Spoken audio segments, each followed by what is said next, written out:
El primer asunto está en varios periódicos ingleses, también en la portada del diario The New York Times, con esta fotografía. No es una cosa muy sencilla de explicar, pero tiene que ver con la detención de Gerry Adams, el líder del Sinn Féin, el brazo político del IRA, en Irlanda del Norte, que es algo que pone en peligro el proceso de paz de ese país y que puede influir en otros procesos de paz. ¿Cuál es la historia? El 10 de abril de 1998 se firmó en el Palacio de Stormont, en Belfast, en la capital de Irlanda del Norte, el acuerdo de paz, por el cual terminaban los conflictos entre los republicanos, es decir, un grupo de gente que quería que la provincia de Irlanda del Norte no siguiera formando parte del Reino Unido, sino que pasara a convertirse parte de otro país, que es la República de Irlanda, por una parte, y los otros los unionistas, es decir, los que pretendían que Irlanda del Norte continuara dentro de la Gran Bretaña. Muy bien, se firmó ese acuerdo de paz, se creó un congreso en donde toman parte los unos y los otros. Uno de los grupos protagonistas de los conflictos en Irlanda del Norte era el Ejército Republicano Irlandés, un grupo católico que quería la independencia del Reino Unido. El brazo político del Ejército Republicano Irlandés, el IRA, era llamado Sinn Féin, y el líder de Sinn Féin es el señor Gerry Adams. El señor Gerry Adams, repito, firmó ese acuerdo, pero resulta que fue arrestado hace 48 horas porque se encontró que está involucrado en un asesinato. En 1972 fue asesinada una mujer llamada Jean McConville, porque sospechaban los señores del IRA que ella era informante de la policía británica. La sacaron de su casa en frente de sus hijos, tenía 10 hijos en ese momento y era viuda, desapareció y fue asesinada. Los restos de la señora McConville aparecieron en el año 2003 y repito, había sido asesinada en 1972. ¿Qué ocurrió? En todo ese tiempo se firmó el acuerdo de paz, pero en una universidad en Estados Unidos, en el Boston College, algunos paramilitares de aquella época en Irlanda del Norte rindieron algunos testimonios con los académicos, supuestamente eso iba a mantenerse privado, pero en uno de esos testimonios se acusa al señor Gerry Adams de haber estado involucrado en el secuestro y asesinato de esta mujer. Perdón por la explicación tan larga, pero no hay más remedio.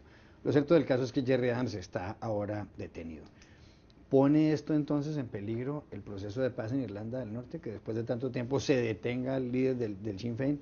Y sobre todo, ¿pone esto en peligro otros procesos de paz? Porque en un futuro puede ocurrir algo parecido.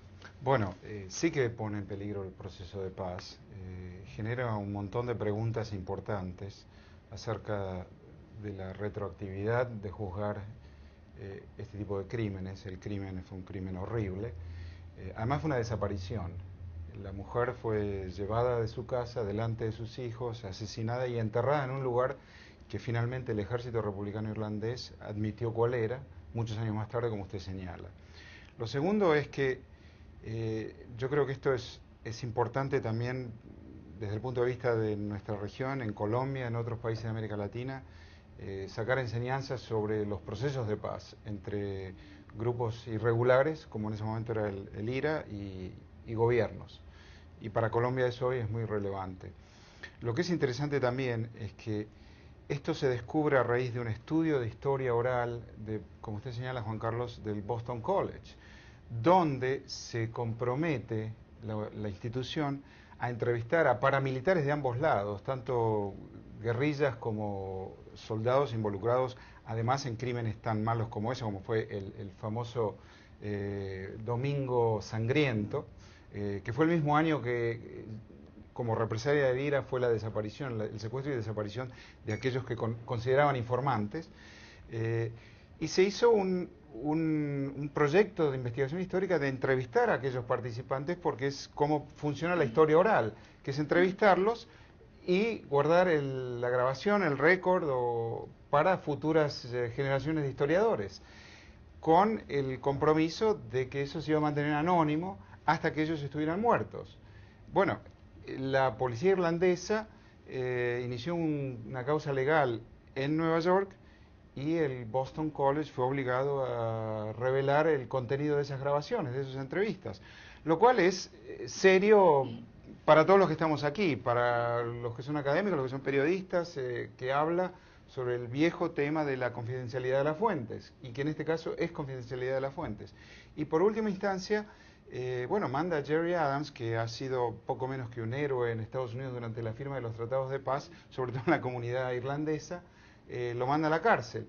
Y cuando él se presentó voluntariamente a declarar sobre este tema, diciendo que no tenía nada que ver, que no sabía nada, lo cual es poco creíble, en parte es muy cierto, pero esa es la historia y yo creo que sí, que pone en riesgo el proceso de paz, que fue sangriento y comprometió la vida de muchísimas personas, de miles de personas, tanto en Irlanda como en Inglaterra misma. Claudia.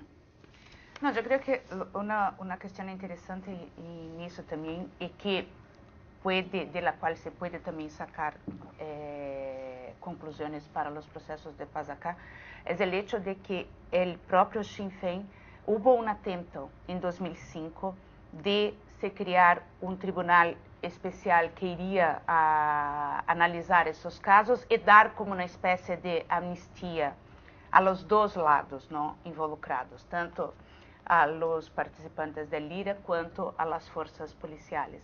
Y esa propuesta no prosperó por resistencia del Sinn Féin, porque creía que no se podía dar la amnistía a los integrantes de las fuerzas policiales. Creo que el hecho ahora que puede un poco que amenizar la tensión creada por eso es dar el mismo tratamiento que se están dando a él a los integrantes de las fuerzas policiales, ¿no?, que hasta hoy ninguno de los que participó del Bloody Sunday está en la cárcel. Entonces, no hay que poner en la cárcel solo a los integrantes del IRA, ¿no?, pero también investigar la participación de las fuerzas policiales. Yo me preguntaría si acaso este caso en especial pone en tela de juicio al proceso de paz en sí. Es decir, ¿se cerró en falso el proceso de paz en Irlanda del Norte? Yo creo que no. Y yo creo que esta investigación le hace un flaco favor al proceso de paz. No es que la muerte de esta mujer no haya sido cruel o condenable o execrable. Lo que ocurre es que el proceso de paz aún está muy fresco. Y cuando tienes un proceso de paz que acabas apenas de suscribir, ponerte a husmear en las fosas comunes es muy peligroso. Tenemos experiencias de países como España. ¿Cuánto tiempo ha pasado después de la guerra civil? Y España sigue sin poder cerrar ese capítulo del todo, precisamente porque no ha habido una comisión de la verdad. En Argentina, ¿cuánto tiempo duraron para poder llegar a una ley de punto final? Yo creo que no hay que ignorar la importancia del contexto. Efectivamente, esto se produce en un contexto de elecciones al Parlamento Europeo. Hay quien arguye, esgrime que hay otra motivación detrás de esto. Yo creo que en cualquier caso, si esta investigación hace tambalear el proceso de paz, va a ser muy grave para el continente europeo y para Irlanda y para el Reino Unido. ¿Será que lo que ha ocurrido puede hacer pensar a los señores de las FARC, la guerrilla colombiana que negocia hace más de un año en La Habana con el gobierno del presidente Juan Manuel Santos, en que algo así pueda ocurrir? Que aunque se llegara a firmar un acuerdo de paz, si se firma, y que aparentemente quedan todas las causas judiciales saldadas, qué sé yo, si llega a haber haber habido una investigación en una universidad con unos testimonios, de pronto dentro de 15 o 20 años se reabre una investigación y va a parar a la cárcel alguien. Bueno, porque es imposible para cualquier colombiano no establecer paralelos entre lo recientemente ocurrido en Irlanda y lo que está pasando en Colombia, y usar justamente este hecho como un espejo de lo que podría pasar más adelante, que es, yo creo que los procesos de paz no se firman una vez, se firman muchas veces más en la historia al final del conflicto. Y pienso que siempre se firman otra vez cuando vuelven a hacer intersección la justicia y la paz.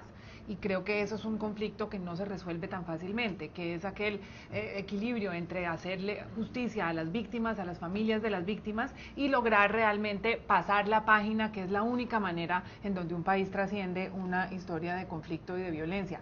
Lo difícil es hacer esos compromisos, justamente llegar a un punto en donde aquel perdón inevitable se continúe en el tiempo y que la justicia continúe obrando y que siempre prime quizás el bien común, sin olvidarse de las víctimas y sus familias que sufrirán para siempre como resultado del conflicto.